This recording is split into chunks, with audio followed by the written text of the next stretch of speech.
Good morning, ladies and gentlemen, and welcome to the Los Angeles City Council meeting for April 4th, 2007. Sorry, May 4th, 2007. Took away a month there. We are here in Van Nuys City Council chambers where we meet the first Friday of each month. We are typically in the John Ferraro Council Chambers, room 340 of City Hall, but the first Friday of the month in our efforts to bring City Council closer to all Angelenos, we come to the San Fernando Valley and Van Nuys City Hall Council Chambers.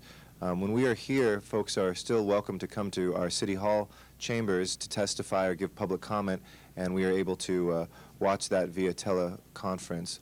I want to welcome our viewers on Channel 35, where we are broadcast live for each council meeting and rebroadcast in the evening.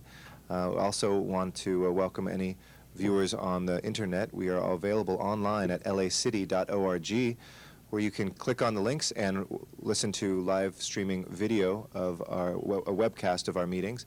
And finally, if you are close to a telephone but not a computer or a TV, you can always call our council phone service, which is a service of the city to allow you to listen in on the council meetings and our committee meetings. That number is 213-621-CITY, and you can dial through the menu and listen to any of our meetings. Agendas are available on the side of the room here. They're also available in advance through the city clerk's office or online at lacity.org, where all of our council committee meetings and full council meetings are posted. In the agendas, those are posted 72 hours in advance, except for special items, which are posted 24 hours in advance at a minimum. We also split the agenda, as you'll notice, into items that have had a public hearing and items that have not yet had a public hearing. Pursuant to state law, we have a public hearing for every item, either in council committee or here in the full city council. Those items that have already had a public hearing in committee are not required in council to have a full hearing. But if somebody moves to reopen it, we sometimes do listen to further public comment. Any items that have not received a public hearing, if you would like to fill out a card and be heard, there are cards over here on the side, and we'd be happy to listen to you on any of those items. Finally, we also have general public comment, which is for items that are not on the agenda but are under our jurisdiction. And if you'd like to give your thoughts during public comment, also fill out a card and give it to one of the sergeants at arms, and we'll make sure that you get on the queue here. This is a Friday which we begin our presentations usually to members of the public, notables from the community and other heroes from the Los Angeles area. I want to thank the council members that are here, Councilmember Cardenas, Councilmember Gruhl, Councilmember Hahn, Councilmember Parks, Councilmember Reyes, Councilmember Rosendahl, Councilmember Smith. We're waiting a couple more members to constitute 10 or 2/3 of our body and a quorum to begin official city business. One last note, I wanted to note that the mayor will be returning to the city later today. He's expected to be here this afternoon. He has cut short the trip to Latin America, and given the events that occurred at MacArthur Park, he will be returning to be here for this weekend. I also wanted to reiterate to the members of the public who've been following items on in the news about the events in MacArthur Park that the numbers of investigations we have moving forward, we would like to continue to allow folks to call a number of hotlines. Those hotlines are set up so that to assist in our investigation of those events. The first of those is CHIRLA, which is one of the organizations that had helped set up the assembly that was in MacArthur Park, has a number 888-624-4752. Again, that's 888-624-4752 if you have information about the events in MacArthur Park. Crisis counseling is also available through the Los Angeles County DMH Access Call Center. That number for crisis counseling is 800-854-7771. And bilingual staff is available 24/7. And finally, our Inspector General, which is part of our Police Commission, independent from the Police Department, is conducting its investigation, and that number is available for calls in to assist us in the investigation, 213-202-5866. With that, I'd like to recognize for our first presentation, council member whose district these chambers sit in. Please welcome Council Member Tony Cardenas.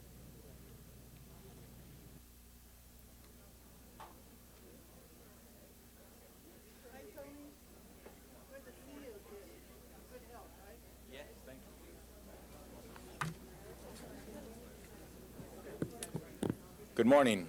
Could the Culture Clash and Mr. Acebo and the producers of Zorro come forward, please? Excuse me, Zorro and Hell, not just Zorro. Thanks. Okay.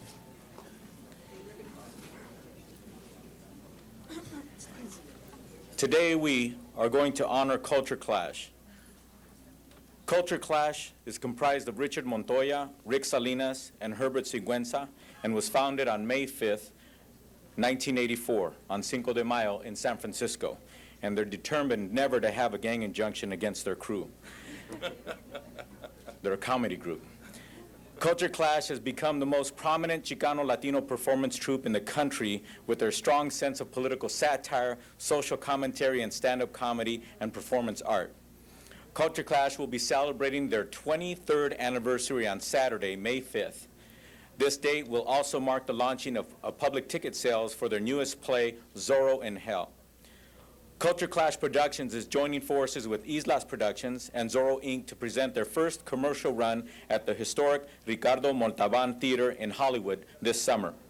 Zorro in Hell is the most commercial Chicano play in a large Hollywood theater to be produced principally by Latino producers.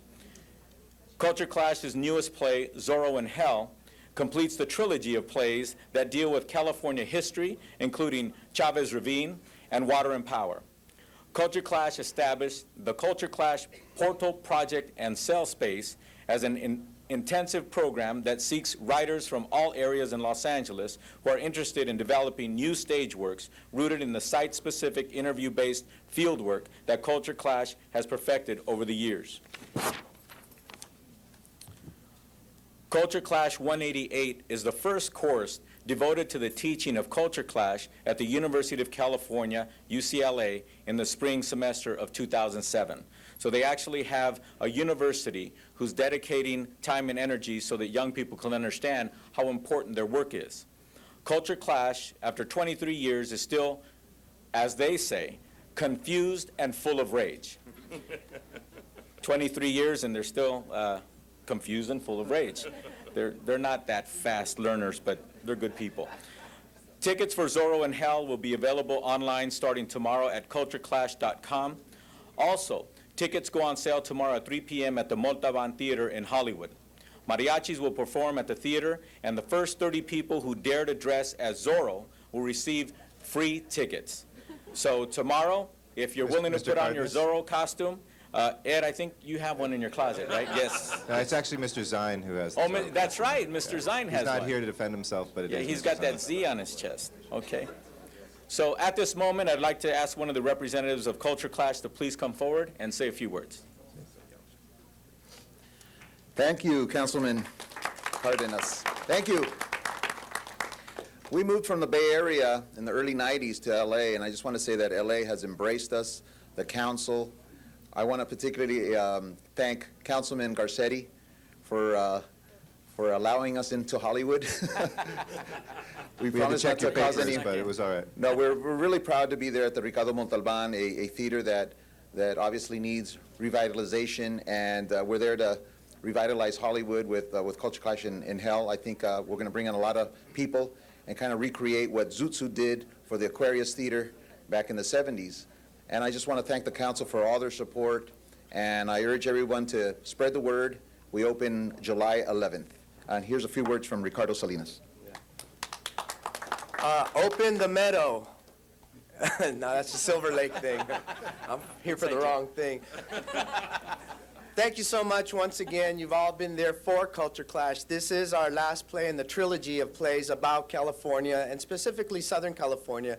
We did Chavez Ravine, as you know, 4 years ago. Then last year, Water and Power. This year we come back with Zorro in Hell, and we hope everyone catches it. It's important for us to empower ourselves as Latinos here in Los Angeles, and with the help of the Islas and Chris Acebo, who's the set designer, we're going to do our first commercial run in Los Angeles, so we encourage everybody to just spread the word, and thank you so much, Tony Cardenas, for the honor. Thank you. Congratulations. Mr. Cardenas, Mr. Reyes would like to add his good wishes Oh, too. okay, I'm sorry. Mr. Reyes. First, I want to thank Tony for bringing forward Culture Clash and presenting and honoring them.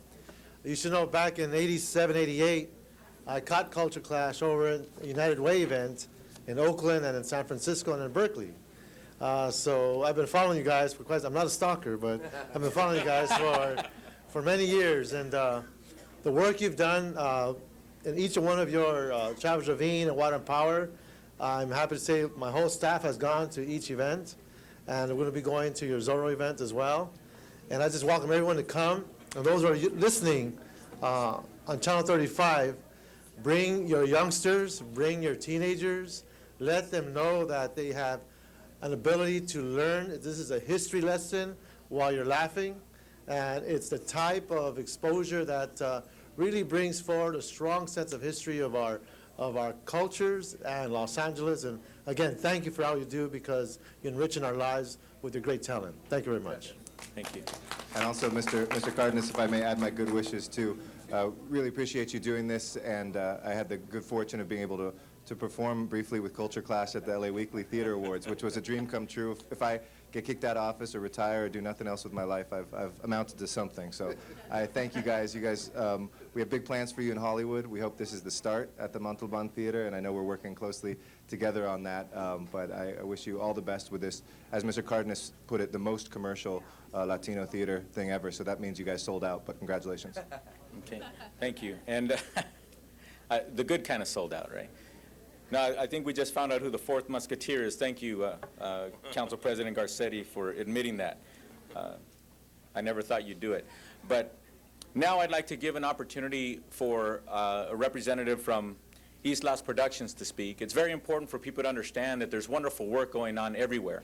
But unless someone with the wherewithal and the ability and the commitment and the heart to believe in organizations like Culture Clash, who are already successful, it's still very difficult to get production done. It's difficult for people to put the tens and hundreds of thousands of dollars and eventually millions of dollars when it comes to making movies down on the table so that people can see their wonderful work. And it's East Las Productions who have stepped up, and they're committed to the city of Los Angeles and the people of Los Angeles that this is just the beginning of many works to come and wonderful work for us to enjoy. So with that, I'd like to ask Sandra Islas to please come forward and say a few words. Hi. On behalf of East Los Productions, I'd like to thank Culture Clash and with my husband, Ruben. We'd like to extend an invitation for all of you to come. Opening night, July 18th. Thank you very much, and thank you for celebrating this monumental event. Ruben? Most of you know me as a developer, but I actually have a degree in theater. Good combination, good combination. And also I'd like to welcome my wife who joined us here, who's friends with the East Las, and just as Sandra was introducing her husband, he was kissing my wife, so we'll talk about that later, right in front of the cameras too. The last time we honor you, Ruben.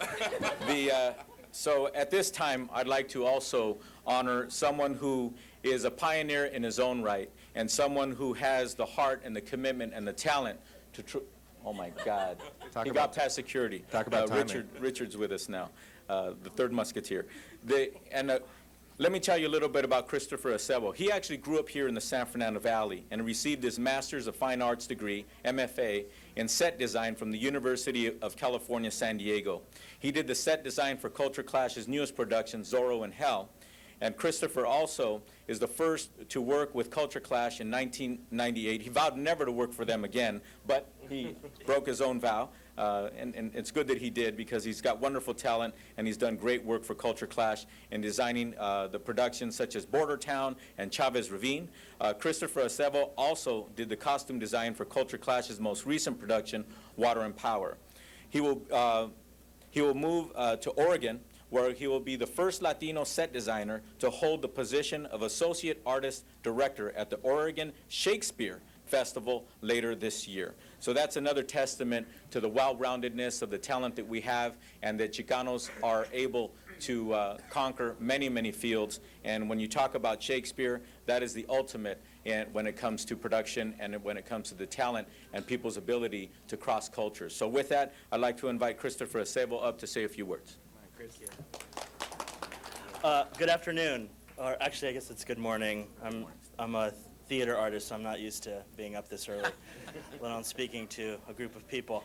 I want to thank Councilmember Cardenas for this acknowledgement. I did grow up in the city of San Fernando, and certainly never thought I would be in this position or in the position to have an experience where I get to design in every major city in this country.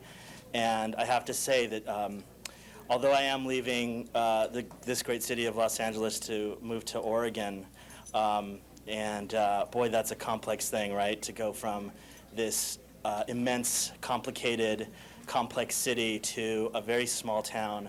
I think it's important to do that because as a young Latino living in this city, I certainly had more opportunity than a Latino living in Oregon.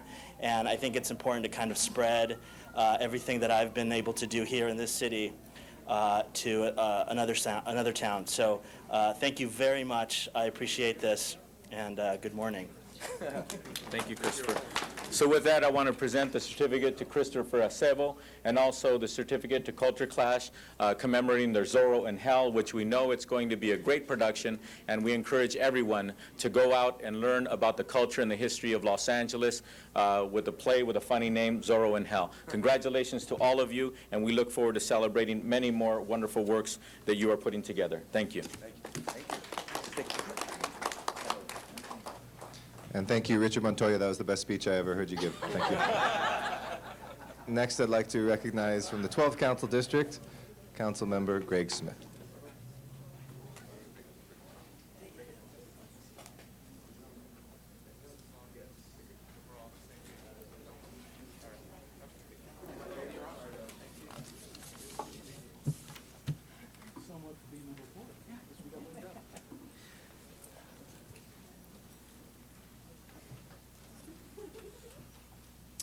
Morning, Mr. Mayor. Is it still Mr. Mayor? Mr. Mayor, glad to have you here today, Mr. Mayor. I'm very pleased to introduce to you today a special unit of LAPD. We saw some unfortunate things earlier this week, but every day of the week, there are thousands of officers in this city going out doing the really hard work of protecting and saving lives, of protecting people from fraud and abuse, and protecting the people of Los Angeles from crime. And we have such a unit here.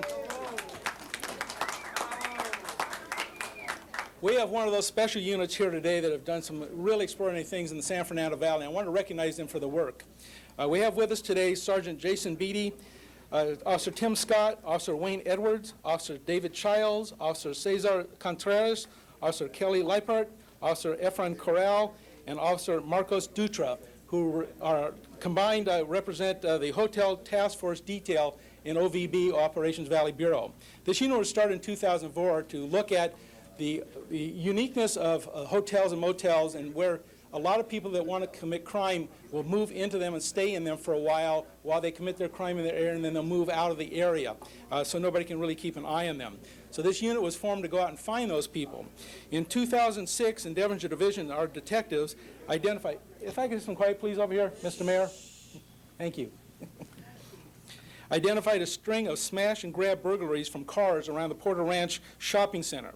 The windows of numerous cars and vehicles were smashed, wallets and purses were stolen, along with electronics, all in broad daylight. With the assistance of Sergeant Beatty and his hotel unit, they investigated the Ramada Inn, a nearby hotel.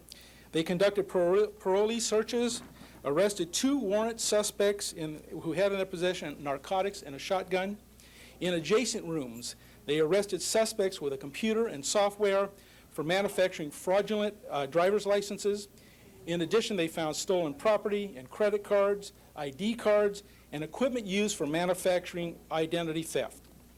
They found a universal key used by our mail carriers, and they were using the universal key to get in mailboxes, and in the possession they found over 100 pieces of stolen mail, which would have been used to obviously create identity theft cards and information that could be used to steal identity of individuals and create fraud. Obviously, they protected hundreds of citizens from being a victim of identity theft. But they also found in one of the rooms the missing stolen property from the Porter Ranch area. Officers Edwards, also I want to point out, was formerly a professional baseball player, but he also had to leave the detail because in the course of his job, he contracted hepatitis A from dealing with some of the drug dealers and pushers who carry needles and other things that can infect you. They've been a great detail, doing a lot of great work, and as we've talked to detectives throughout all the Valley bureaus, they tell us without a doubt this unit has had a tremendous impact on crime in each one of the divisions of Valley Bureau. And so I wanted to bring them here today to recognize them for their extraordinary work, not just in Devonshire Division, my division, but throughout this OVB, Operations Valley Bureau, in reducing crime and putting people behind bars. They're out there to hurt people, out there to steal from people, out there to make life untenable in the San Fernando Valley. And these officers just go out every day and do their job, protecting people from crime, protecting people from the effects of crime and what it will do to them financially and ruin their lives. And I wanted to recognize them today. We also have with us today Chief Moore and Commander Szymanski, our new Operations Valley Bureau commander. Chief, would you like to say a few words about your special unit? Yes. Councilwoman Perry, members of the City Council, it is with great pride that I'm standing here today and share with Councilman Smith the recognition of this well-deserved unit.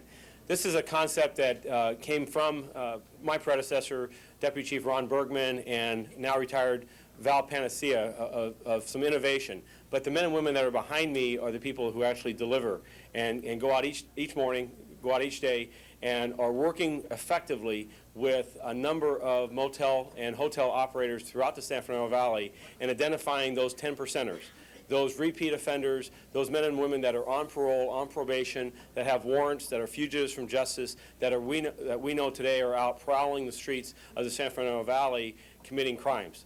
So while there's some 1,800 men and women here in the San Fernando Valley that each day go out and are providing outstanding service and stand as a thin blue line working in partnership with the communities to reduce crime and really improve the quality of life out here, units such as the Model Detail are specialized and serve an added emphasis and as a force multiplier in really amplifying our results. I congratulate Sergeant Beatty and each of the members that are here. We have both current and former members of this detail. They've made over 900 arrests since their inception.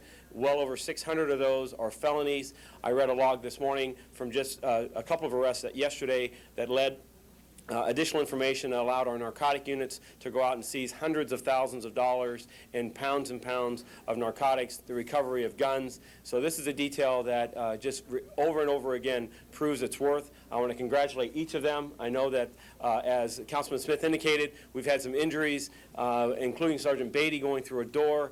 They're active, they're assertive, but they're also respectful of the citizenry that are out there. They're serving the many community members that are out there and protecting them in their day-to-day activities, and they enjoy our highest regard from not only Operations Valley Bureau, but from the Los Angeles Police Department. Thank you today for this recognition. The officer who heads up the unit, the officer in charge, OIC, is Sergeant Beatty, and I would like to ask him to say just a couple of words. And he didn't want to do this, but I said, you got to just talk about what it's like just doing this job. So, Sergeant. We started the unit. First, thank you, Councilman Smith, for the recognition. Thank you, Chief Moore and Commander Szymanski, for the continued support. The unit was brought together after the brutal murder of Burbank police officer Matthew Pavalka in Burbank. And our old boss, retired Commander Valentino Panacea, called me into his office and said he would never have another young officer go into a motel where it's a haven for crime and get hurt again. So I was able to choose any officer that I felt was up to the challenge, which is everybody behind me. And we went out and we have, like Chief Moore said, 900 arrests, well over 600 of them, over them being felonies, 46% of that arrests being probation and parole, which are your career criminals, along with running into identity theft rings and money laundering operations, et cetera, et cetera. Everything that happens because of the officers behind me, not because of myself, and they need to be recognized and they need to know that they're the reason that everything is happening that is happening. So I'm going to leave it at that. Good job. Thank you, sir. The sergeant didn't want to talk, but I made him. Again, 365 days a year, 24 hours a day, LAPD is out there protecting and serving the people of LA. And every once in a while, we make a mistake and don't do it right. But 365 days a year, there's 3,000 officers out there doing it right. And I want to make sure we recognize those great cops for doing their work and doing it with pride and doing dignity, respecting individuals' rights, but also protecting and serving always the people of LA. And so I'm very pleased to present the unit, this special recognition for the whole unit and each one of the officers as well. God bless you and thanks. Chief? Thank you. Want to step over? Let's Thank step you, over. council member. Our final presentation today will be given by the Assistant President Pro Tem and Councilwoman from the 9th District, Councilwoman Jan Perry.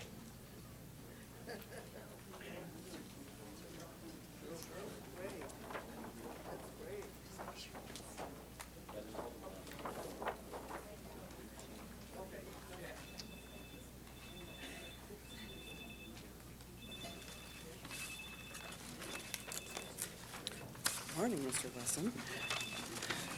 Thank you very much, Mr. President, and I am joined here with Mr. Wesson, and it is a great pleasure for us to welcome the visiting dignitaries from the Caribbean. Our honored guests are visiting our great city to attend a town hall meeting for the Conference on the Caribbean, a 2020 Vision Diaspora Dialogue taking place today at the Nate Holden Theater located in the 10th Council District. This town hall meeting is designed to create a forum in which members of the Caribbean diaspora residing in Southern California may present their views and concerns for the upcoming Conference on the Caribbean event. The Conference on the Caribbean event is scheduled to take place on June 19th through the 21st in Washington, D.C. during Caribbean American Heritage Month. The conference represents a joint effort by the government of the 15 Caribbean community countries and the United States government to engage in a dialogue aimed at lifting their relationships to new levels. This is a very exciting event where countries can come together in the spirit of friendship and learn from one another. I'm extremely excited that our guests were able to take time from their busy schedules to visit us and witness our local governing board in session. And I know that their visit will be a memorable one and that I hope they return very soon. And before we welcome them individually, I'd like to ask the council member of the host council district for the conference, Herb Wesson, to say a few words of welcome. Thank you. Thank you, Ms. Perry.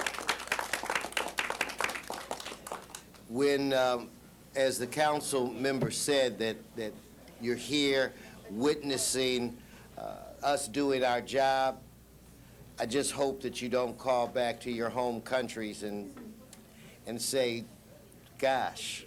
But anyway, with that said, gosh. Hope that's all they say. No, and Jan just says she hopes that's all you say. No, I'm very proud of the event that you're going to have tonight in the district that I represent. I'm going to try to get by there, but I have a high-powered individual that's going to be there representing me, and that's the former councilman for this district, Nate Holden. So you can't have a better friend. I couldn't have a better backup than him. But anyway, it's important to us to work with you.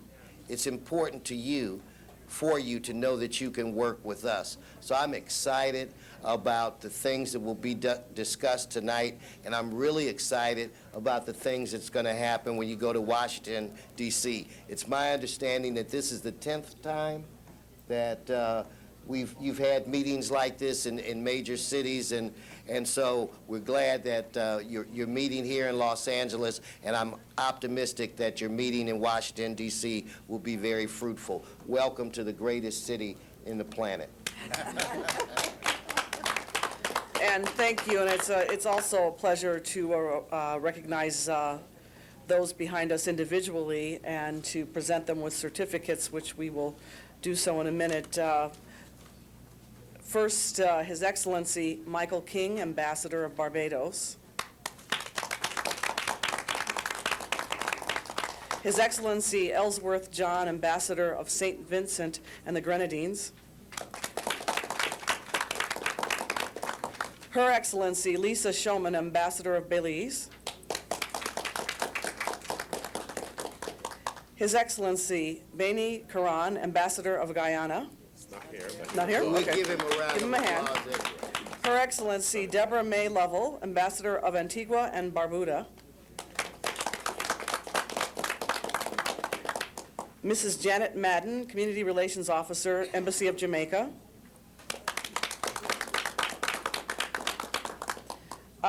Roy Young, Consul General of Belize, Dean of the Los Angeles Consular Corps.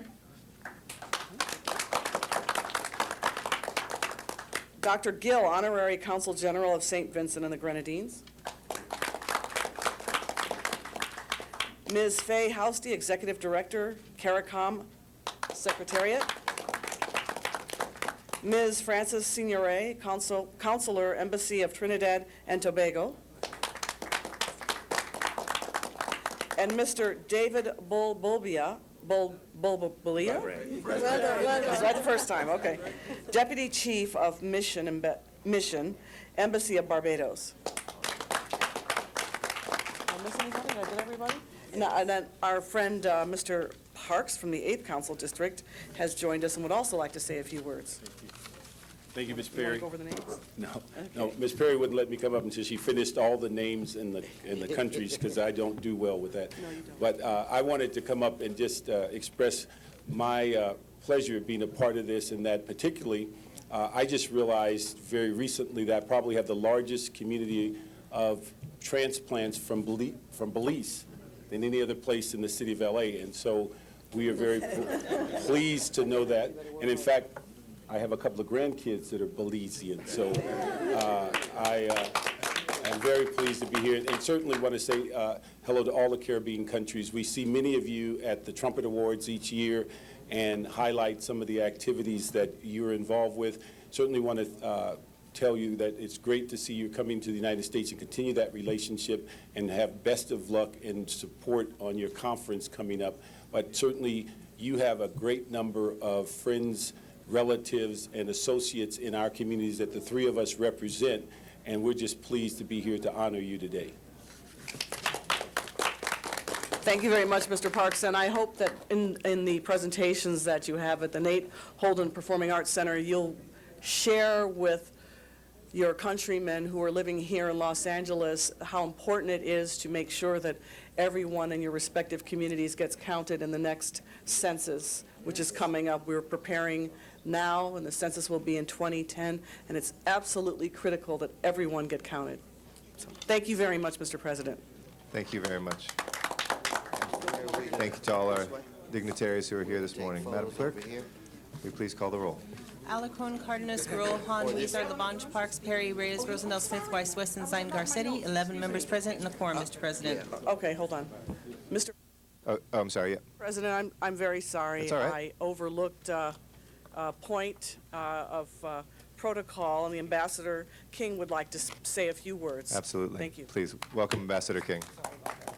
Thank you very much, Councilwoman Perry, Councilman Weston, and Councilman Parks. First of all, let me thank you, and through them, you, Mr. President, and Acting Mayor Garcetti.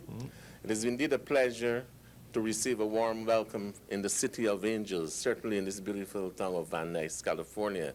As you know, we are preparing for a conference on the Caribbean in June, 2020 Vision, which will engage the highest level of the U.S. government, where the President of the United States will meet with 15 heads of government and state of the Caribbean community, that is the English-speaking Caribbean and Haiti. And our visit to Los Angeles is to engage the Caribbean diaspora and to get them involved in the exercise. There obviously will be exchanges with members of Congress, meetings with the Secretary of State and the Ministers of Foreign Affairs, and other officials in the Cabinet of the United States government, as well as other officials on Capitol Hill, members of Congress and the Senate. So it is important for us to recognize the contribution that our people make in the United States, and the contribution of the relationship that has been forged over the years politically and historically.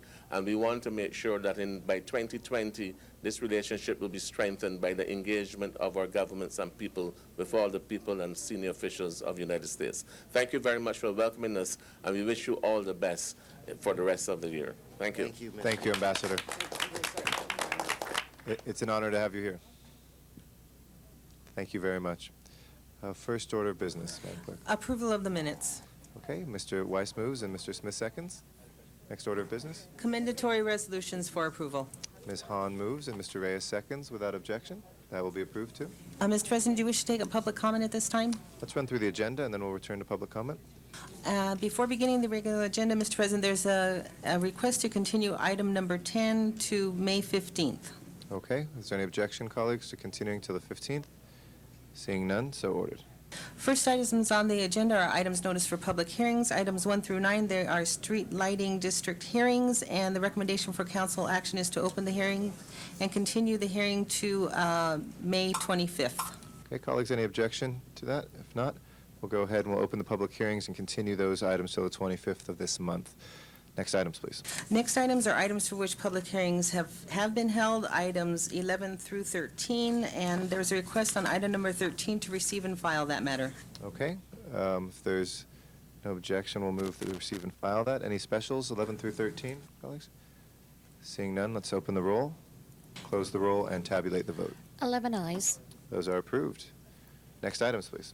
Next items are items for which public hearings have not been held, items 14 through 18. 10 votes are required for consideration, and I believe there are cards on 15 and 18. We will call those two special for cards from the public. And other specials, Mr. Cardenas? Yes, 16 and 17 special on behalf of Councilmember Parks. Okay. Mr. Parks, number 16 and 17. That leaves just 14. Anybody wishing to call 14 special?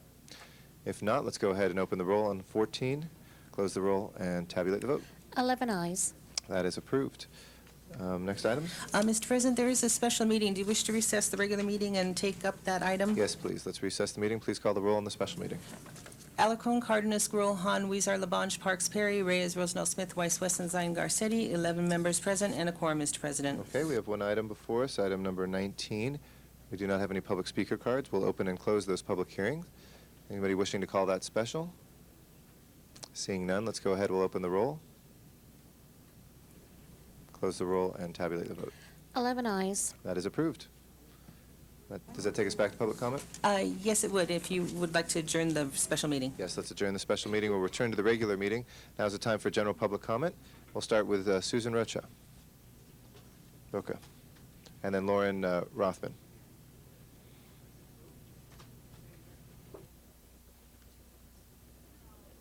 I'm asking for a change in the noise code. I'm still hearing ding dong all day and off-key organ music from Divine Savior Church 6 times a day, every day of the week, starting at 7:55 in the morning. My city council member, Ed Reyes, refuses to change the code, so I'm asking for the other members here to either change the code and remove the exemptions from churches so there are decibel limits, or that they are within a code, a certain noise limit. I'm asking for a noise limit so I don't have to hear ding dong, ding dong, ding dong all day in my house, every day, and the off-key organ music coming from 4 bullhorns on top of the church, and it's an amplified sound system, which makes it sound like it's going and going and going nonstop. I wanted to show you a picture of Divine Savior's wonderful picture cartoon of me that they posted all over the electric poles, calling me trailer trash. So somebody should really be ashamed of them and get back to them on how, loving and caring they are about their community. Not only that, do they call me names, throw me the finger, call me racist, because they don't understand it's about noise. It's not about race. It's not about me hating the church. It's about the noise, but they don't get that. And unless somebody from the city council steps in, nothing's going to be done, because it's been going on a year already. And the only thing that can happen is a change in the code. A change in the code. Ed Reyes won't change the code. The church won't turn it down. They should be a good neighbor, but if they're not, then they're forced like us to behave well. Thank you very much for your comments. Thank you, ma'am. And our next speaker is Lauren Rothman. Ms. Rothman, good morning. Good morning, ladies and gentlemen. My name is Lauren Rothman. I come to you on behalf of the Karma Collective. We are a medical cannabis collective in Van Nuys, California. Last week, we were robbed in the middle of the night, and the police were called, And unfortunately, an investigation into what should have been a robbery turned into an investigation into us. Unfortunately, Captain James Miller feels that edibles are not a valid form of consumption of medical cannabis. The will of the people enacted Proposition 215 and SB 420 for the people who wish to use it responsibly and legally, which is what we do. Our community was violated, as well as us as citizens of Los Angeles. And what we ask for is that we be regulated so that we do not have to regulate ourselves. We wish to comply with you. That's all that we want to do. We are very happy to comply, but we need regulation. We are now very frightened to call the LAPD. What are we supposed to do when we as citizens are violated? We need your help, and we need Captain James Miller to understand that edibles, brownies, cookies are a very valid form of delivery. It is safer than smoking, it is safer than anything else, and it is necessary for these people. We need to save our lives, and we need to save each other's lives. And ladies and gentlemen, we ask you to help us do this, and we ask you to help us. Thank you very much for listening to us today, and we hope to continue to have your support through this time. Thank you. Thank you very much. Appreciate your comments this morning. Miriam Fogler is our next speaker. Good morning. Good morning. Yes, I wanted to say that just a lady just came up a couple minutes ago saying that you can change the ordinance, and you can, not only that you can make laws. I hope the council people can listen to me, because this is very important. You can change the laws too. Just because they're on the books, you can always amend them or you can repeal them. It doesn't say you have to keep adding laws. I mean, you're not being employed here to just add laws. You're here also to make laws that we can all live together in harmony and peace. That's the idea, so we don't have people fighting and having chaos. I don't want the same thing to happen here. I want to have everything done here in peace. We can all get together here and have things done. And the second thing is, the Grand Avenue project needs to be reevaluated, because, you know, you're going to take away a lot of the parking from the city and the county, and they won't have any parking for the courthouses. We need to take that back and reevaluate what's going on there, so that we can determine what's feasible and not have a hotel there. We need to have our municipalities there, the county and the state. We can't be moving in and bringing a hotel there. We have plenty of hotels there. The Bonaventure is very good. I had my 20th reunion there, okay? And they were very good, and I liked their reception. I hope you reconsider that the Grand Avenue project is not very good. And also, I would like to ask the unions, please negotiate about the medicines for the city, because they need to be updated, like the HMO Kaiser. They need to have their medicines updated, and that's important, that we need to have that, like for people who have Parkinson's, diabetes, and all that, so that they can get the most modern medicines, and also to get STEM research on the way, so we can get it done, so we can have legalization. Thank you. Thank you very much, Miriam. Our next speaker is Noel Weiss, and then Rochelle Koretz will be after that. Council people, good morning. My name is Noel Weiss. Back in the early 60s, when he was in Ireland, John F. Kennedy made the comment that from George Bernard Shaw that's been quoted many times. That comment, some people see things as they are and ask why. Others see things that never were and ask why not. Council members, is there anything worse, Mr. Weiss, Mr. Smith, is there anything worse than lost potential? Is there anything in terms of being able to move forward? I think this council has a challenge. I don't think your people are necessarily meeting the challenge to the full extent of your capabilities. If we're talking about, for example, tenants owning buildings, let's do it. If we're talking about a housing policy, let's do it. There's no reason why we can't, or you can't as a council, decide within 1 year that you're basically going to make this policy and make it happen. I don't understand. We have written promises from our representatives about Ellis Act considerations in terms of this council.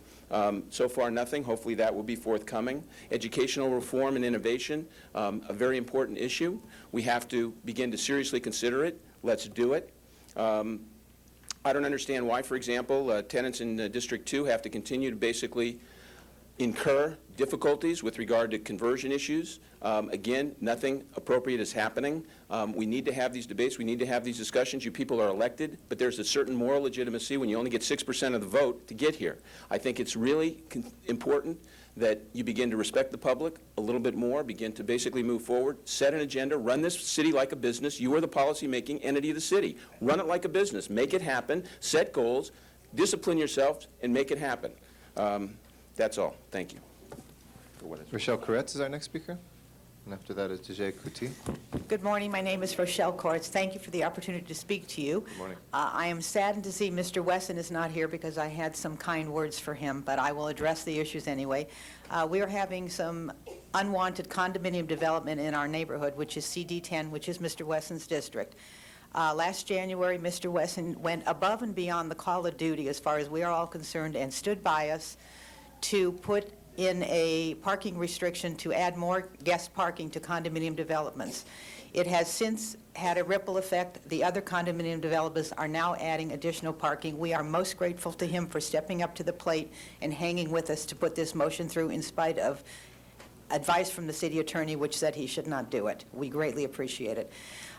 We are looking forward to an anticipated meeting with him. I understand as of this morning he is going to show up at our next neighborhood association meeting to address some other issues that we are having with this condominium development, still ongoing problems. We look forward to his continued cooperation and hope that we can resolve these matters so that everybody's happy. I would also like to comment on a motion he put forth last May restricting the height on Orange Grove, which is the street in question. We are again grateful to him, and we look forward to this motion hopefully coming into effect soon. We've been waiting almost a year now. Thank you for your time. I appreciate it. Thank you very much. Dijay Kuti. After that will be Patrick Duff. Good morning. My name is Dijay Kuti. I'm in the 4th District, and I again come to you to ask you to please investigate and check the LAPD. As you heard earlier from Lauren, we had a medical cannabis dispensary that was burglarized, and instead of the LAPD investigating the burglary, they came and investigated the collective instead. I was at that collective. I have been threatened twice in public by Detective Dennis Packer, and I spent the day yesterday emptying my accounts and getting my legal affairs in order because the people at Karma Collective have had their accounts seized. So this is where we're at. We've also 2 days ago had another medical cannabis dispensary burglarized, and they will not report it. We had a patient violated at their home, and they will not report it. So technically what we have here is the LAPD is producing crime, just like we saw in San Diego right after the 13 of the collectives there were raided by the DEA. And please don't shake your head no. Yes, this causes crime. When the LAPD will rob a place, will rob the dignity from people, it tells burglars and robbers it is okay to come back because the LAPD does not support us. This is setting up a very dangerous precedent. Something that Councilmember Cardenas said to patients this morning is that the council has no policy or no control over the LAPD. Is this true? Is this true that the city council has no control over the officers? This is setting up a situation where patients feel like they have no choice at this point but to file a lawsuit. Thank you. Thank you. Patrick Duff is our next speaker, and then Alex Grabiner. Yeah, how you Maybe after doing? that. I've operated and owned different cannabis dispensaries in different parts of the state. And namely, in Los Angeles, California, I've operated and owned one for almost 2 years. Now, the problem I find is if someone comes into my dispensary with a gun and they have it to my patient's head, I can't call the police.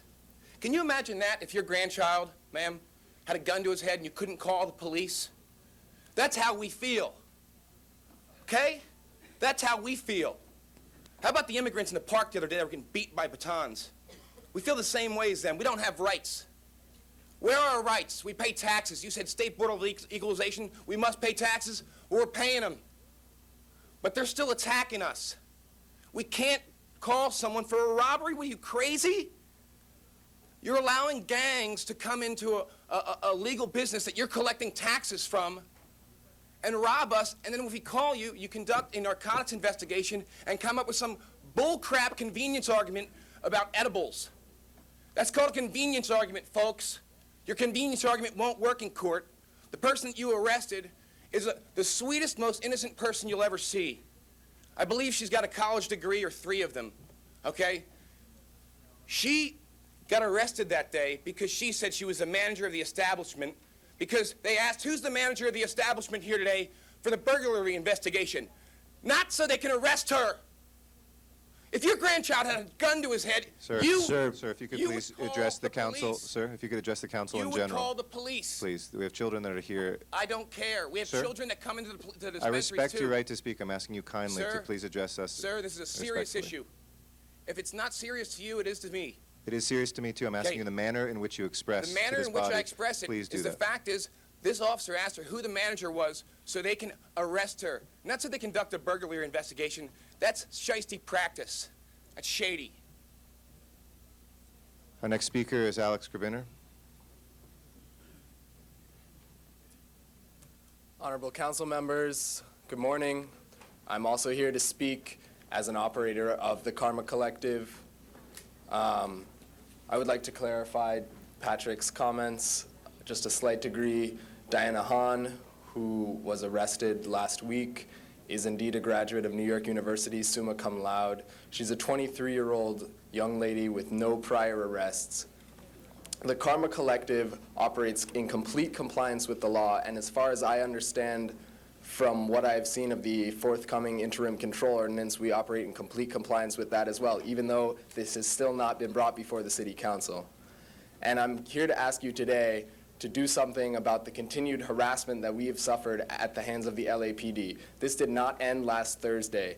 There are still officers harassing us, there are bank accounts being frozen, and every attempt is being made to interfere with our ability to serve our ill, dying patients. And that is, I'm at a loss for words because I don't know how to appeal to you anymore on behalf of these people who I see every day. And I see the look on their faces when they come into this collective. And you know what? It is the high point of their day. It is what makes living in this city bearable for them. And to have the organization which they thought was sworn to serve and protect them as citizens all of a sudden turn around and harass them and treat them as criminals is just, there is no word for it as far as I am concerned. And I just would ask all of you to really look at this situation and help us bring some clarity and some resolution to this. Thank you. Thank you. Mr. Rosendahl, did you want to say something? Or you, Yes, Mr. President. I'd like to respond to the three citizens who just spoke on the issue of marijuana clinics. Prop 215, colleagues, we the people in the great state of California passed for medicinal use of marijuana. That was obviously overruled by the federal legislation. There is a constant conflict between the federal legislation and our local law of the state of California.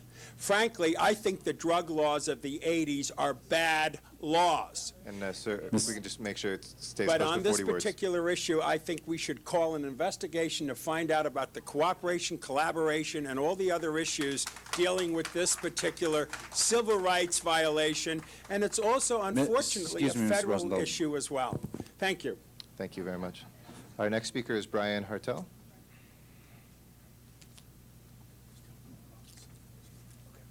Good morning. Excuse me, I'm not a very good speaker, and I do have a little trouble with my mouth. I am a medical marijuana patient. Basically, it saved my life. 8 months ago, I weighed 129 pounds. I now weigh 149. Okay? Without this medicine, the medicine the doctors gave me, Dilaudid, fentanyl, morphine, dozens of surgeries, did not help. Medical marijuana did. I'm also here to represent the other people that can't be here. People in wheelchairs that can't get access to the building or find a parking space or somebody to drive them. Okay. I'd like to mirror some of the things that these people said. Okay. These people here providing a service provided us by state law. Okay. The City Council, I hopefully represents and protects us and enforces state law. Okay? I don't leave the state, I stay in the state. Okay? I work hard. Okay? Please, if you don't like marijuana, fine. If you think it's being abused, fine. In many cases, especially my own, it's not. And this medication can help save people's lives. I was so upset when I heard that the Karma Collective not only was robbed, but then robbed again by the police department, and people that were supposed to be reporting a crime were arrested. Okay? I would be ashamed if I was in there and I was arrested just trying to get my medicine. As far as edibles are concerned, that's the only way some people can ingest this medicine, and this medicine is helping hundreds, if not thousands, of people in just this local area alone, if not throughout the world. Thank you very much. Thank you, sir. Our next speaker is Alexandra Boone, and then Candido Maras will be after that. Good morning, council members. I'm a little emotional. I, too, am here on behalf of the Karma Collective and the medical marijuana community. And Councilman Rosendahl, thank you so much for your comments. I know that that meant a great deal to us. I'm a patient as well as a volunteer. I'm a patient suffering from autoimmune disorder that is in the process of diagnosis. I'm 26 years old, and some days I get up and I can't walk. I can't walk up and go get myself a glass of water. And medical marijuana is the only thing that allows me to actually, literally to walk. It looks as though I may have MS and I have spasticity problems where it's just impossible for me to move. Medical marijuana has actually helped me enough that not only does the pain go down, but I can walk. I can actually stretch out and help make things make things better in my body. And the truth of the matter is, this medication is more than about mercy or about pain control.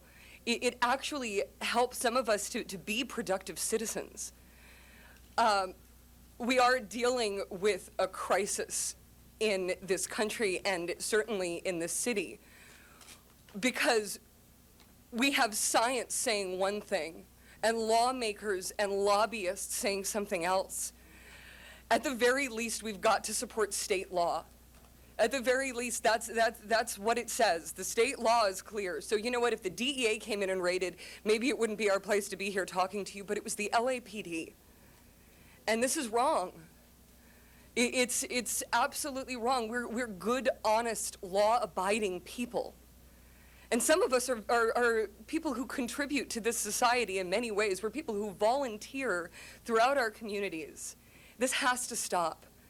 And if you don't have control over the LAPD right now, something's wrong. Thank you for your time. Thank you very much, ma'am. Candido Maras is our next speaker, and then we'll go to downtown and Michael Carrion. Good morning, Mr. President, council members, and again, welcome to the heart of the San Fernando Valley. We thank you for coming here today. Van Nuys is not only the heart of the San Fernando Valley, but it's also the home of the Van Nuys Community Court, the only one in the city of Los Angeles. And one of the things that the community court does is it restores justice in this area, and it helps those who are committing misdemeanor crimes turn their lives around. Yesterday, we honored 11 bike patrol officers. Now, I know there's been a lot of criticism today of the police, but I want to tell you and share a story of these officers who go out in the community and work with the homeless and those who have drug problems and are having problems with alcohol. There was a woman there that they had arrested almost 900 times in about 11 years. She finally turned her life around. But we don't hear those stories about LAPD and a lot of the good things they do. I sympathize with you folks because I have a tumor and I was told that I should try the marijuana. I'm not at that point yet, but when it's time, I may have to do that. But I want you to know that there are many good officers in this city who are fighting every day to do the right thing. Just a couple of weeks, we had Commander Panacea and two other officers. Jointly, they had 112 years of serving this city. And those of you who know Commander Panacea, his goal was to work with the kids and the gangs and turn their lives around. So let's look at the good in LAPD. They're not perfect. They're not perfect. And I, as you know, have a son in prison, and I had to deal with the officers. But when you're treated properly and you respect them, they will respect you. And again, I sympathize with you folks, but please, let's try to see both sides. And again, I want to thank you folks for being here, but LAPD is trying their best, and we're a difficult city, and we're going to one day we're going to get to the right place. Thank you. Thank you. We're going to go down to Michael Carleone.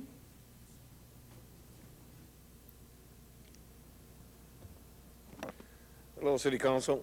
Can you hear me? My name is Michael Carrion, and I'd like to explain something to you. By the time we come down to City Hall to discuss things with you, it's because we've already went to your field deputies and get nowhere. And to add insult to injury, when we get here, you guys stand around this horseshoe, chatterboxing on your computers, just ignoring the people who come here and rude. Yet when it's your turn to speak, you ask the sergeant at arms to quiet everybody down, to shush everybody, to push them out the back door. I call that hypocrisy. When the citizens of Los Angeles come to speak in front of you and you demand respect, but yet you fail to give it, I call that hypocrisy. All we expect when we come here is a little courtesy and respect. We get 2 minutes to speak and we're cut off, period. You have a clock here that says you got 6 minutes to give your proclamations, but you go on for hours and hours. Hypocrisy again. Ladies and gentlemen, I was here last week, or the beginning of this week, and apparently I ruffled some feathers because I got a lot of disturbing calls. Apparently I was throwing somebody in front of the bus by my comments. If you feel that way, oh well. I speak from the heart, and I'm passionate about my community, and if you feel you're getting thrown in front of the bus, you're in the wrong business. If you cannot take a little constructive criticism, you're in the wrong business. All we do here when we come is give you a little bit insight of what you don't see because you leave it to somebody else. Thank you. Our next speaker is Sharon Brewer.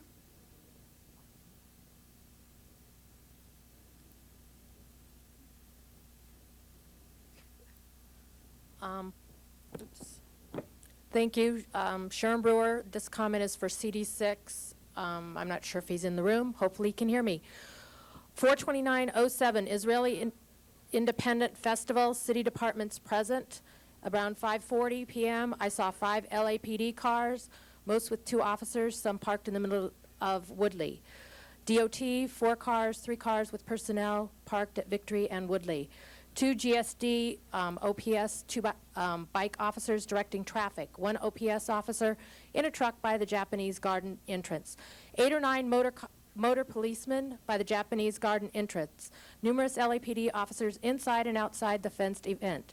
3 sheriff cars with officers by busway to keep people off busway. I was told that no LAPD officers had the day off, including the captain. While all these LAPD, DOT, OPS officers were involved with this event, at Lake Balboa, cars were parked illegally, especially on the bike path. I want to know why the safety of the people that came to this event is more important than the people who go to Lake Balboa. I've been coming to City Council for months about the safety issues at Lake Balboa, and nothing is being done. Is it going to take someone suing the city before CD6 does something about these ongoing dangerous situations? 1 car was almost completely parked on the bike path. Also, who is going to pay for all these officers, LAPD, DOT, and OPS who work this event? I want to know exactly what the actual cost of having these departments at this event and any other departments involved in this event. When is CD6 and the City Council as a whole going to do something about the safety issues at Lake Balboa? I deserve to feel safe at Lake Balboa, and as all the people that go there. Please do something about the safety issues. Thank you. Thank you very much. I think that closes public comment. Madam Clerk, I think we want to take Rule 23 next. Yes, it is a motion presented by Councilmember Perry, seconded by Council President Garcetti, and the City Attorney will speak to the findings. Mr. City Attorney. Thank you, Madam President. On May 2nd, the Housing Authority announced that HACLA, CRA, LAHD, and the Mayor's Office have proposed projects to apply for project-based Section 8 rental assistance under the next Permanent Supportive Housing Program Notice of Funding Availability. Immediate action is required in order to open the mandatory week-long procurement process on May 7th so as to meet the imminent California Debt Limit Allocation Committee deadline. Council must first make findings pursuant to Government Code Section 54954.2 before considering the substantive motion. Any comments on the Rule 23? Findings, thank you. On the findings? If not, Madam Clerk, open the roll on the findings, close the roll, tabulate the votes. 11 ayes. That item is now before us. Ms. Perry. Thank you very much, Madam Chair. I've introduced this Rule 23 motion today to save supportive housing projects in my council district that lost their operating subsidies due to actions taken by HUD. The City of Los Angeles was not awarded funding in the continuum of care that provides operating subsidies for supportive housing projects for the homeless, known as Shelter Plus Care. On April 25th, the Homeless Ad Hoc Committee directed the Housing Department and the Housing Authority of the City of Los Angeles to come up with a local solution. Working together with the Mayor's Office and the Council Office, we have done so. There are significant timelines that must be met to provide project-based Section 8 as the subsidy for the housing projects is at risk. These projects qualified for financing in the Permanent Supportive Housing Trust Fund, NOFA.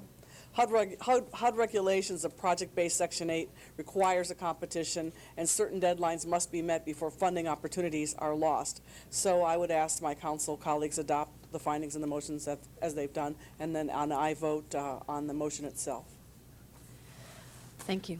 Seeing no one on the queue, the findings have been adopted. It's now ask my colleagues, Madam Clerk, open the roll, close the roll, tabulate the votes. 11 ayes. That item is approved forthwith. Thank you. Next item? Next item, Madam President, item number 15 was called special for cards from the public. Yes, Ms. Sharon Brewer.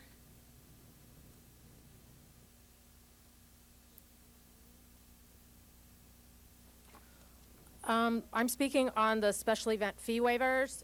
And first I want it to be known that I'm not against the events themselves. I'm against the city waiving fees. Today, there's 3 on the agenda that add up to $64,873. You have cuts that the mayor wants in different departments. I think that the first place they need to look at is to stop waiving fees where there are sponsors for events. They need to have the sponsors pick up the tab on the event, and if people are making money at all, they need to take and pay for the fees that are waived.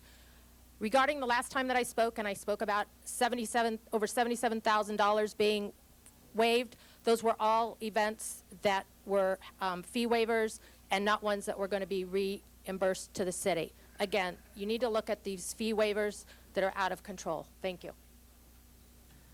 Thank you. Close public comment. Madam Clerk, open the roll on that item, close the roll, tabulate the votes. 11 ayes. Next item?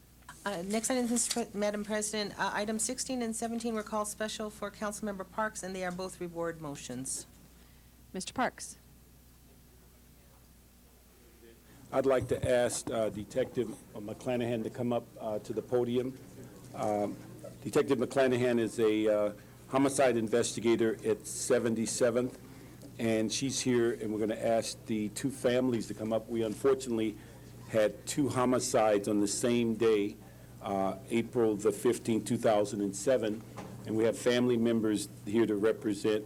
We're going to start off with Marquise Alexander first, and the family for Mark Webster. If you could have a seat until we get to item 17. And so let me ask Detective McClanahan to give us the circumstances of the case, and then we'd ask the family members, Mr. Forrest and Mr. Wilson, to make some comments. Good morning.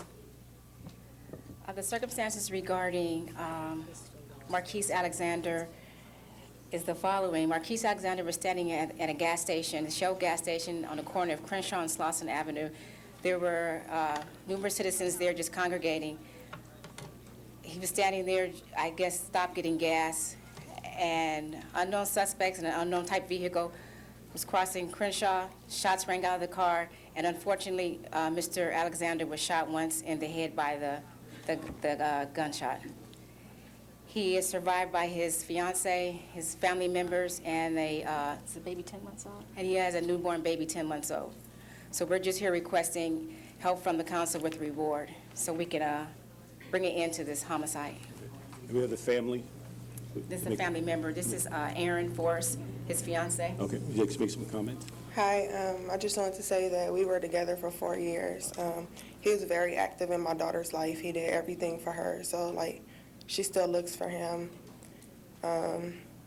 It's still sad, but I just want you guys to help us in any way that you can.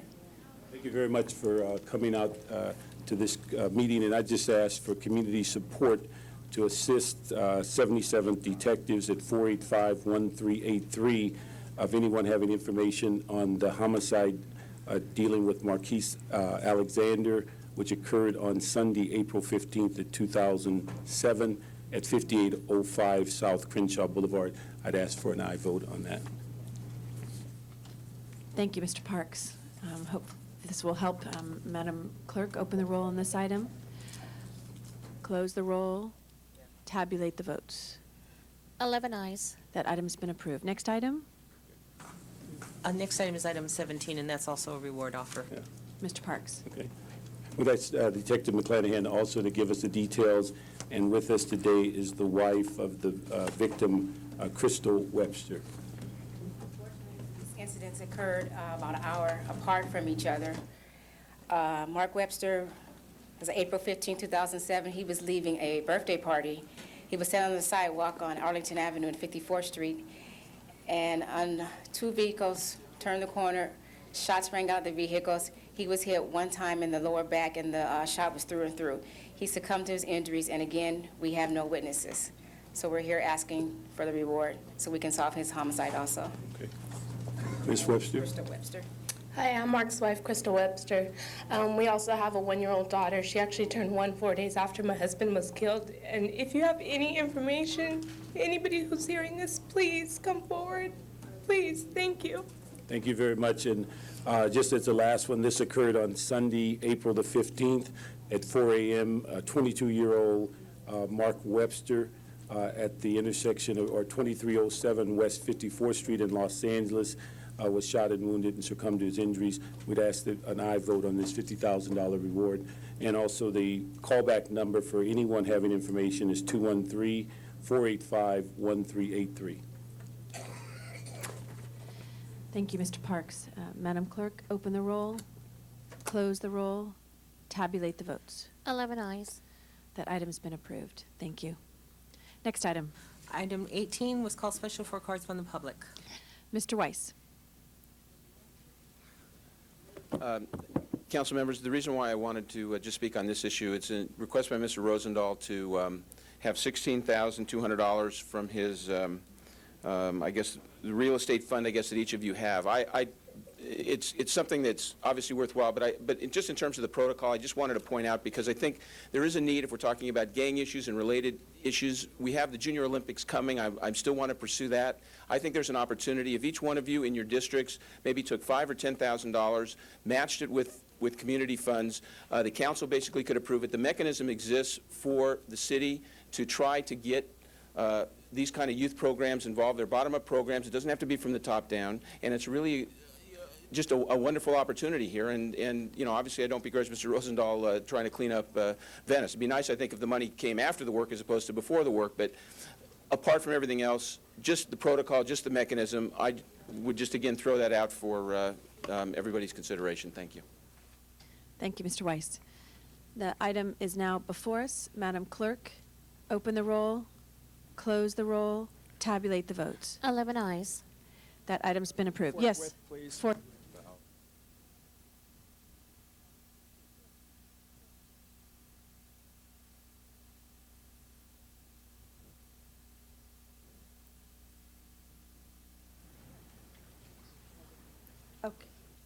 Okay, there's been a request to open public comment. There are a couple people.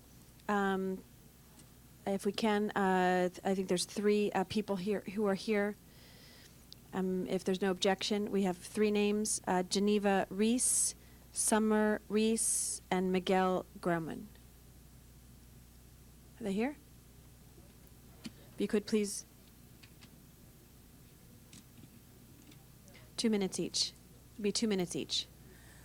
Hi, council members. My name is Summer Reese, and I was at MacArthur Park on May Day and was one of the people injured by your police department. And I've never seen such a horrifying, inappropriate, depraved indifference to human life, particularly the lives of small children and babies, including my 5-year-old son who was there that day. I was batoned by an officer when I stepped forward as an activist who has been at hundreds of events and has pulled permits and considers myself a fairly level-headed person who frequently negotiates between police and activists in public situations to see that public safety is maintained and that our people aren't harmed. And I would love it if you paid attention, Miss, please, this happens a lot at council meetings. I feel you're often doing other business rather than hearing your constituents. Anyway, when I stepped forward, because it appeared to me there were thousands of people in the street, there was nothing, the danzantas, the Azteca dancers were dancing, and no one was causing any difficulty whatsoever, and I saw some police enter the street on motorcycles, and it appeared they were trying to get through. So I stepped forward to say, do you need us to, like, clear a little space so you can get through here? To which I got a very rude, no, you don't have a permit to be here, nobody's supposed to be here. And several of my friends were there, so I stayed at the front, and suddenly many officers flanked in front of us, and they said, back up. And we said, we're backing up. And there are hundreds of people behind us that we are backing up.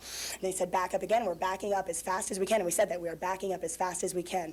And the officer in front of me, Officer Melendez, badge number 16066, took his baton, which he had at his side, in battering ram fashion, and rammed it into my stomach as hard as he could. And I would like to show you the purple bruise. I've spent the night at the hospital because the pain continued to get worse. I was exposed to, 1 rad of radiation, which is equivalent to 1,000 x-rays last night, to get a CAT scan because they weren't sure if my liver was damaged because of the severity of the blow. And I haven't even gotten into the rubber bullets that were fired upon me, my mother, my 5-year-old son, and the hundreds of families with small children, including babies and infants who were like 1 month old and 6 months old, as your officers tried to mow us down like we were in some other country besides the United States, because I have never seen anything like this in my life, and I would like to show you what some kind of decent action. Bratton does not deserve to be the chief of this department. Los Angeles does not deserve this type of policing, and we as citizens do not deserve to be treated in this fashion by our officials. Thank you very much. We have to stick to the 2 minutes. Our next speaker is Geneva Reese. Thank you, ma'am. Ma'am, we're on camera. Thank you. Ms. Reese, thank you. Geneva Reese, followed by Miguel Groman.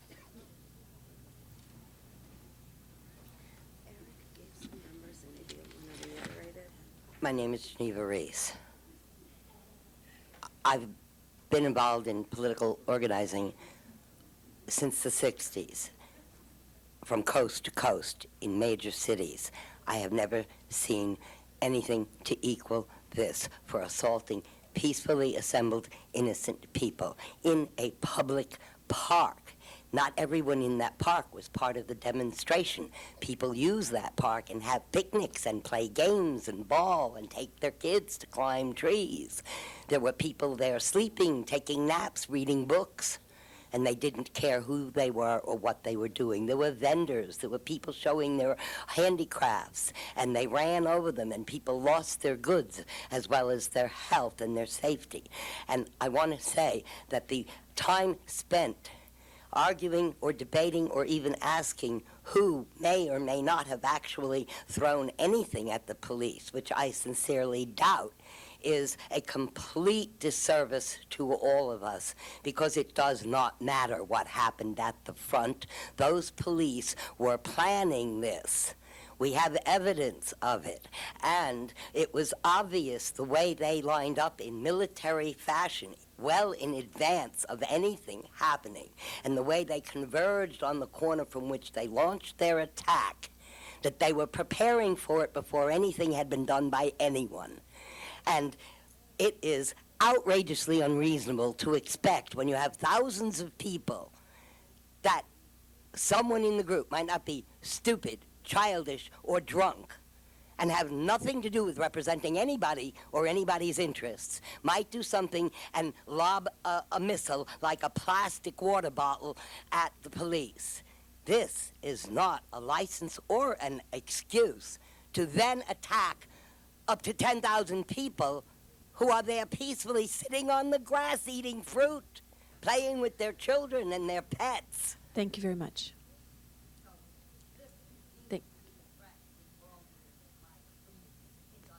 Thank you. Thank you very much. As was, I think, stated earlier, thank you, ma'am. We did stick to the 2 minutes. Thank you. We did announce earlier there was 2 numbers in case for the Inspector General's number, 213-202-5866, if you'd like to share the information you've shared with us today, as well as Department of Mental Health, 800-854-7771.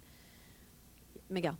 Yes, hi, my name is Miguel Guzman. Basically, I have seen a lot of stuff. I have been coming to a lot of events in the past year and stuff.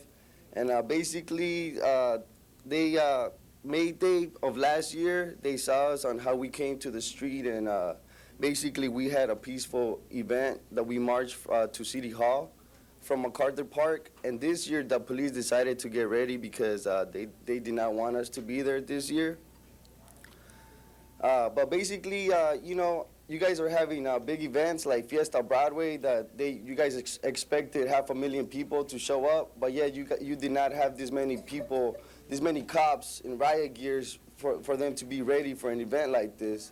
And now you are having another one that is going to be this weekend that you guys are going to be celebrating Cinco de Mayo, which is going to be in parks. And then you guys are allowed these people to have these gatherings and sell beer in this park. Like you guys build up a little corral for them and set people in there for them to drink their beer and do all of this. And you give Fiesta Broadway a permit for 3 days to be able to block the street. But when we have an event like this for our people, for our movement, for us to be able to have the right to work and be here, you guys shut us down.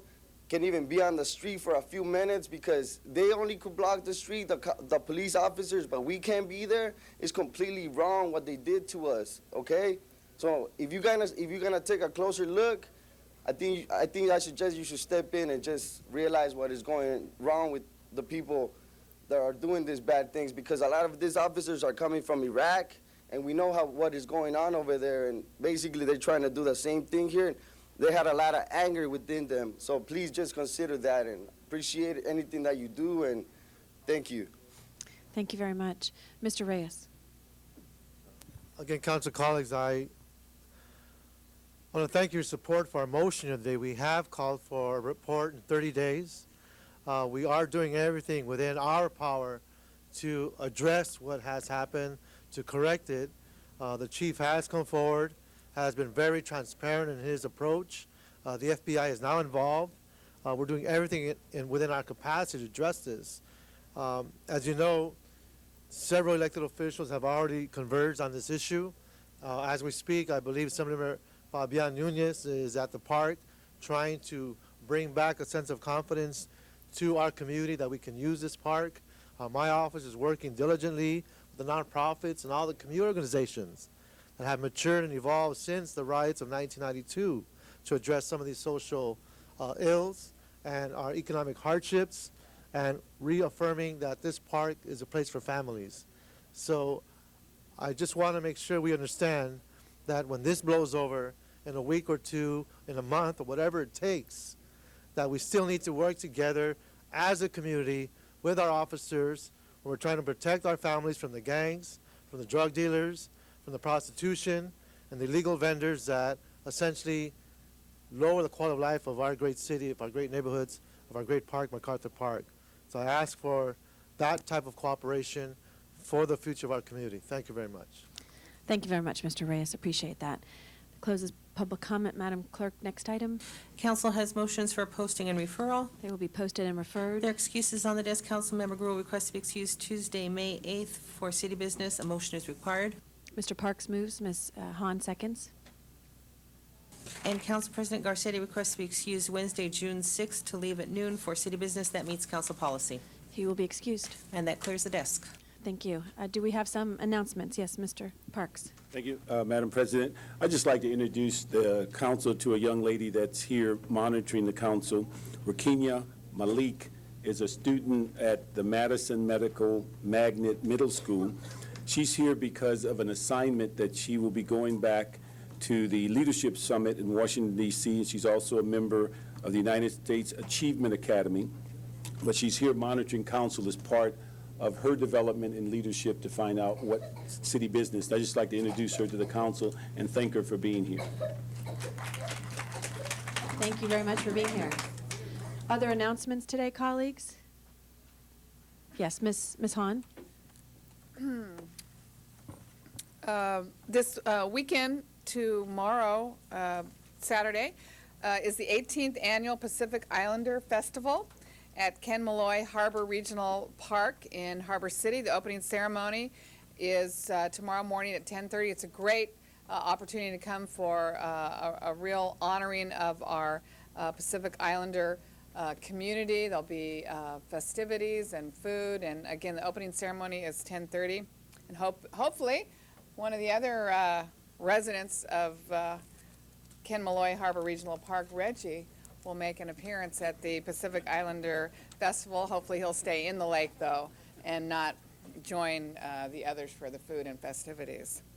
Also, Councilwoman Perry, I didn't know if you were going to announce this, but on this Sunday at 3:30 at St. Mark's AME Church, located at 12923 Avalon Boulevard, Councilwoman Perry and I have introduced a resolution proclaiming this Sunday, the first Sunday in May, to be Mother's Day, but a very special Mother's Day. And that's for mothers who have lost loved ones to violence in our streets in Los Angeles. So St. Mark's AME Church had wanted us to introduce this resolution and to honor mothers on a separate Sunday from the regular Mother's Day, to really set aside a day for mothers who have lost children to violence on the streets of Los Angeles. So for most of us mothers, on Mother's Day is a happy celebration where we are joined by our children who tell us what a good job we've done. But there is a group of mothers who Mother's Day is probably not happy for anymore, and in fact it's probably a little bit painful. So Councilwoman Perry and I have agreed that the first Sunday of every May will be Mother's Day for mothers who have lost children to violence in Los Angeles. Thank you, Ms. Hahn. Mr. Smith. Oh, Ms. Perry, I'm sorry, and then Mr. Smith. Thanks, and thanks, Ms. Hahn, for saying that I think the church is located in Watts. Am I correct? Yeah, and then Pastor Eagle contacted us. He's a very active pastor, and I'd like to give him credit for coming up with the idea. And we were more than happy to implement that at his request. And mothers who are in that situation are members of a club that they didn't choose to be in. Mr. Smith. Thank you, Madam President. Last year, a staff member of mine had an idea called Let's Collect Food for Citrus Sunday. And we have every day of the week in the San Fernando Valley about 130,000 people who are what we call food insecure, people who have to scrimp and save just to pay the rent, to keep the power on, to pay for the water, and have to give up sometimes food or have very little food or give up their essentials just to survive. We know in the San Fernando Valley, which was once a very, very large agricultural area, that there are still thousands and thousands of fruit trees that are blooming all the time, and I see frequently fruit sitting on the lawns and in the streets rotting because nobody uses them, and people that live in those properties have too much. And so last year we decided we'd go out and collect some of that. We collected 26,000 pounds, which we gave to food banks throughout the San Fernando Valley to support the food bank activities of organizations like Valley Interfaith Council and others. This year we're doing it again, and this year it's going to be much bigger because we weren't even begin to be ready last year for what came at our way. It took us a couple of days to collect all the fruit. So this year we're going to do it once again. We start this Saturday at Northridge Park will be the focal point, Sunday, Citrus Sunday. That's a good clue. At Northridge Park will be the focal point, but we also have collection points throughout the San Fernando Valley. So people who have grapefruit, lemons, oranges on their property, would like to bring them, they can bring them to Mend Food Pantry on 1346 Van Nuys Boulevard right here in Pacoima. The First United Methodist Church at 120 Satakoy in Reseda. West Valley Food Pantry, 5700 Rudnick in Woodland Hills. And Recate at 22103 Van Owen in Canoga Park. The Interface Family Assistance Program at 11076 Norris in Pacoima, and the Guadalupe Center at 21600 Hart Boulevard in Canoga Park. There's also about a dozen other sites in my district. If people are interested, they can go to our website, www.cd12.org. We have a full list of the sites where you can take your fruit, or if you wish to volunteer or call us, we will have volunteers going out and picking fruit from people who have homes that they just can't do it themselves, seniors, disabled, whatever, that if you have a large grove of trees on your property, you want us to come do it, volunteers being able to get out there, we'll get out there and pick them for you. And I presume we're going to have 40 or 50,000 pounds this year of fruit for the needy families in the San Fernando Valley. Thank you, Madam President. Thank you. Mr. Reyes. Thank you, Council President. For all the citizens that voted for Prop K, I just want to thank you. Yesterday we had our final phase of construction for Carecen. It's a Central American organization that essentially provides a whole array of services for the Central American community, Latino community in the Pico Union Westlake area. The facility actually lies in Councilmember Weston's district, 2 blocks over from Hoover. But yesterday was great. So there is good news. There are good things happening in our city, especially in the Westlake, Pico Union area where MacArthur Park sits. And the final phase will include computer learning facilities. It'll help close that technical divide that is hurting many of our young people. We'll have a brand new basketball court, a community room, and hopefully Herb West and myself will be there for the grand opening. Then I want to thank everyone for the Prop K support, and it's another reflection and essentially a demonstration of how we can work together as a city to address our needs in our communities. Thank you very much. Thank you, Mr. Reyes. Very exciting. That's a great program, and to be able to have a building like that, I think, is going to allow them to serve more people. Any other announcements, colleagues? Any adjourning motions? Any adjourning motions? Mr. Parks, no? Okay. Sounds like we have no adjourning motions today. Madam Clerk, please call the roll. Oh, before we do that, sorry, yes. I'm sorry, Ms. Hahn has an adjourning motion. And I just also want to say to Mr. Weiss, we were sorry for the incident that occurred, and that kind of behavior, anti-Semitic behavior, is really unacceptable here in the city of Los Angeles, and we know your staff and others were impacted by that, and just want to, I know all of us called in one way or another yesterday to support you and your entire staff. That's kind of you to say, Madam President. I just want to say that almost everybody on the council contacted either me or my office. That was very kind. Thank you. Yeah, you're very welcome. If we could ask everyone to please rise. Thank you.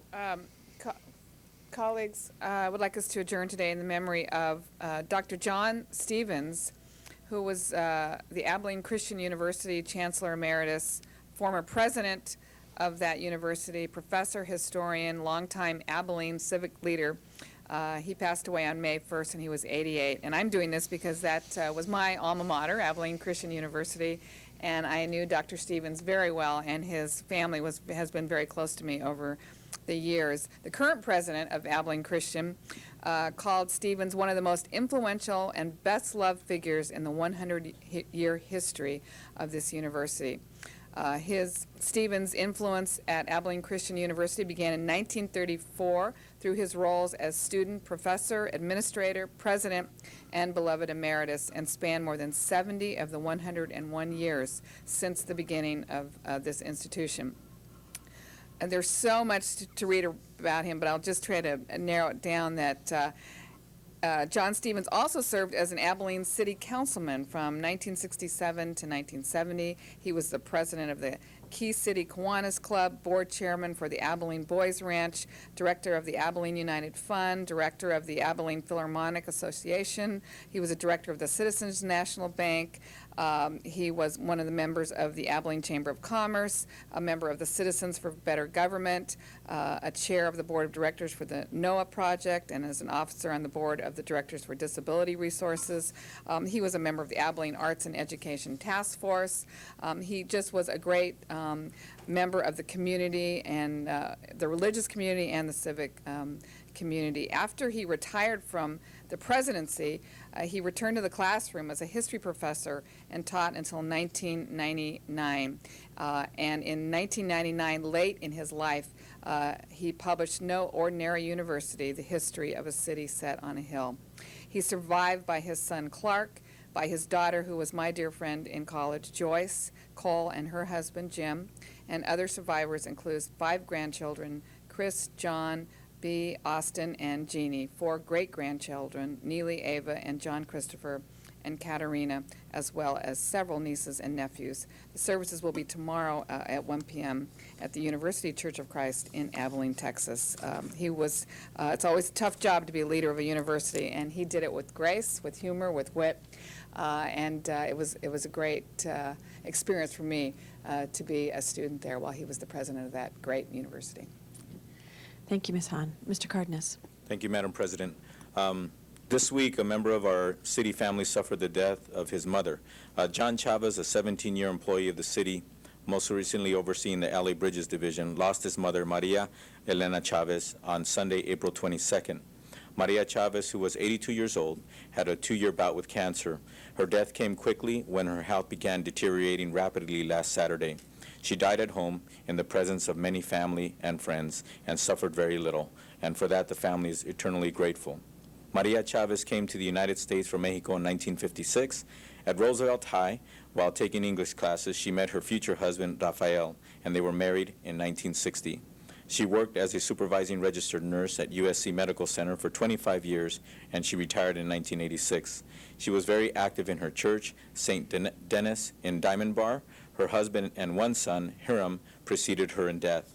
Besides John Chavez, she leaves behind 2 daughters, Dolores and Cecilia, and a son, Rafael, and 5 other siblings, and with 3 grandchildren and numerous nieces and nephews. And the family wrote me a note. They'd like to thank the City Council for conveying its gratitude. They're conveying their gratitude to the City Council for recognizing and honoring Maria Elena Chavez in life and in death. And they also wanted to tell us that this honor provides the family with great solace. Thank you. Thank you, Mr. Cardenas. Any other adjourning motions? If not, Madam Clerk, please call the roll. This meeting's adjourned.